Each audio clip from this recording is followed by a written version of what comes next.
見えない刃二連撃ミスター霞の五感思ってた以上で来ると思ってた。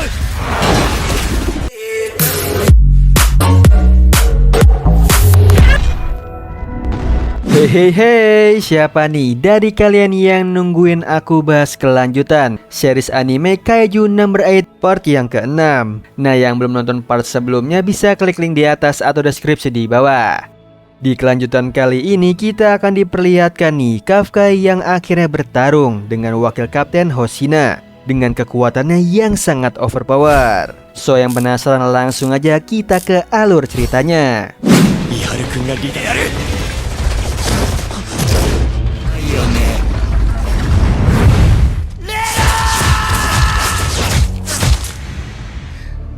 俺の太刀を。もうてめえだくそ。打ち込んだんだ。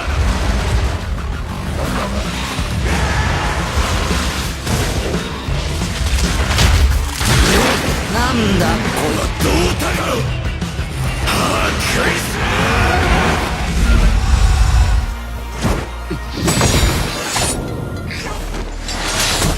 Apalagi Hoshina sudah mulai serius untuk menghadapinya, bahkan tidak ragu untuk menghabisi Kaiju Kafka.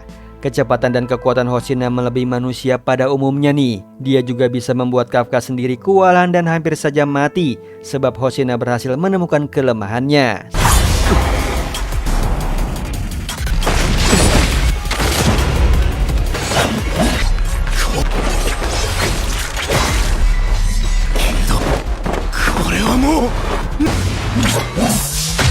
Walaupun begitu, Kafka masih terus berusaha untuk kabur tanpa melawan Hoshina. Namun sialnya, Hoshina justru terus mengejarnya dan tidak ingin membiarkannya pergi. Alhasil Kafka terus-menerus terkena serangan Hoshina hingga dirinya tertusuk, sehingga membuat Kafka harus menghancurkan katana milik Hoshina.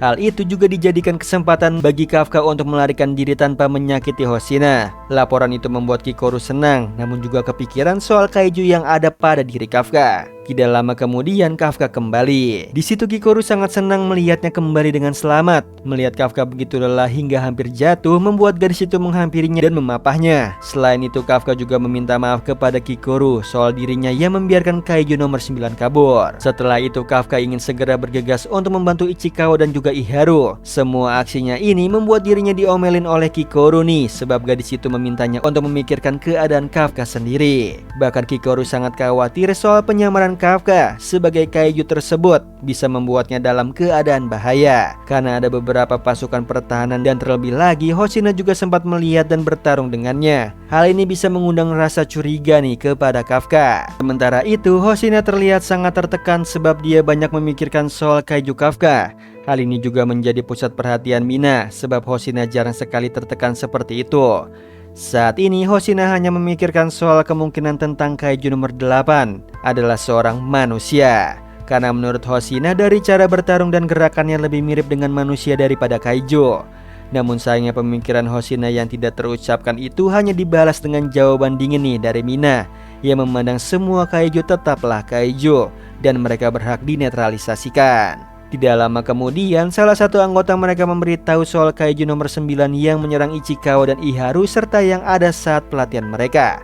Mereka mengatakan nih kalau Kaiju tersebut menyamar sebagai manusia. Hal ini berhasil membuat Hoshina dan Mina kaget. Di sisi lain, Kaiju nomor 9 itu tengah berjalan mencari wajah baru supaya penyamarannya tidak diketahui oleh para manusia, khususnya pasukan pertahanan. Dia memakan korbannya. Setelah itu dia berubah menjadi sosok korban itu dengan wajah dan ingatan korban tersebut. Itulah cara Kaiju nomor 9 beradaptasi.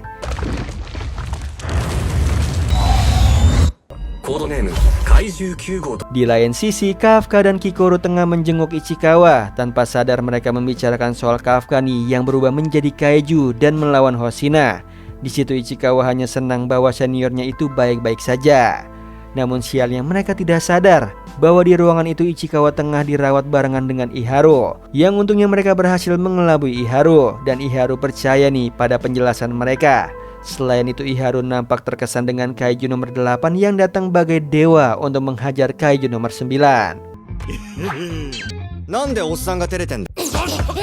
Singkat cerita, beberapa hari kemudian semua pasukan pertahanan angkatan Kafka dan kawan-kawan mengadakan pesta nih kesembuhan Ichikawa dan juga Iharu, sebab dituan rumahi oleh Haruichi. Awalnya Kafka tidak tahu siapa keluarga dari Haruichi ini hingga Kikoru menjelaskannya. Di situ Kafka sangat kaget, namun Kikoru mengerti dengan keinginannya Kafka yang meminta menyiapkan makanan terenak untuk setiap teman-temannya.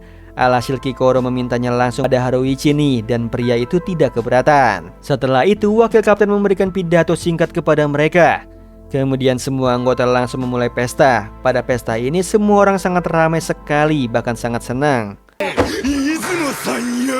Walaupun mereka sangat ramai dan Ichikawa hanya bisa melihat mereka, namun mereka semua justru tengah membicarakan soal kekurangan mereka dan berusaha untuk berbincang tentang misi mereka.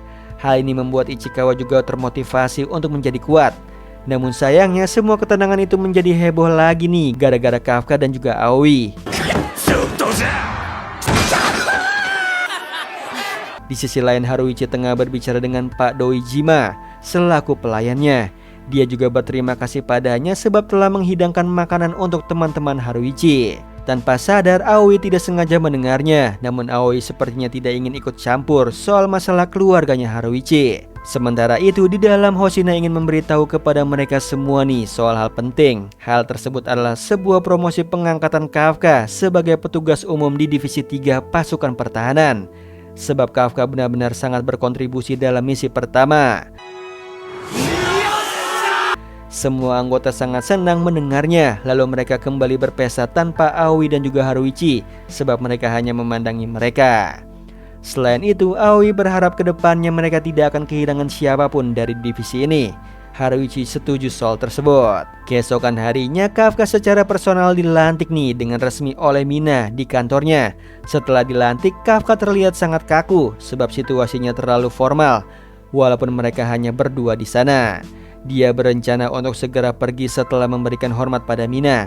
Sebelum dia pergi, Mina sempat mengingat soal janji mereka di masa lalu. Hal ini membuat Kafka termotivasi hingga menyebutkan nama depan Mina, yang mana Mina mengerjainya, dan Mina hanya tersenyum tipis pada sikapnya Kafka. Sayangnya situasi kembali serius saat Mina membicarakan soal dua kaiju bernomor, yaitu kaiju nomor 8 dan juga kaiju nomor 9 pada Kafka.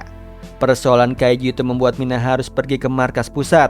Selain itu, Mina juga memberitahu Kafka nih soal Hoshina yang merekomendasikan Kafka untuk dapat bergabung dalam pasukan pertahanan ini. Mendengarnya dia sangat kaget. Malam harinya Kafka selalu bekerja keras untuk belajar hingga larut malam. Setelah selesai dia akan segera pergi untuk tidur. Ketika dia ingin pergi ke ruangannya, tanpa sengaja Kafka melihat lampu ruang latihan masih menyala. Karena penasaran, Kafka melihat ke sana nih. Kagetnya dia melihat Hoshina tengah latihan begitu serius.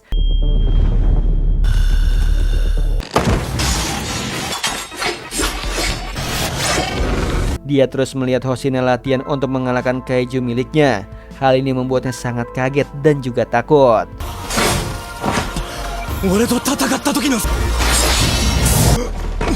Ketakutan itu membuat Hoshina menyadari keberadaan Kafka dan bertanya padanya. Bodohnya lagi, Kafka berbalik nanya nih. Singkat cerita, Hoshina menjelaskan alasan dirinya berlatih hingga larut begini pada Kafka. Alasannya yaitu untuk mengalahkan kaiju Kafka. Mendengar hal itu, Kafka teriak histeris dan sangat takut. Selain itu, Hoshina juga menjelaskan mengapa dia harus menghadapi kaiju nomor 8 ini, sebab dia tidak ingin semua orang terluka. Hal ini membuat Kafka sangat terkesan padanya. Bahkan Kafka berjanji akan terus bekerja keras supaya dia bisa membantunya. Walaupun serius begitu, Hoshina masih bisa menjahili Kafka nih, bahkan berkata fakta tentang kelemahan Kafka yang hanya 1%. Namun Hoshina tidak peduli soal kelemahan itu. Dia justru sangat percaya kepada nilai 1%-nya Kafka. Hal itu membuat Kafka sangat kaget. Namun Hoshina memintanya untuk kembali tidur. Tanpa mereka sadari, ada segerombolan kaiju nih tengah terbang menuju ke arah mereka.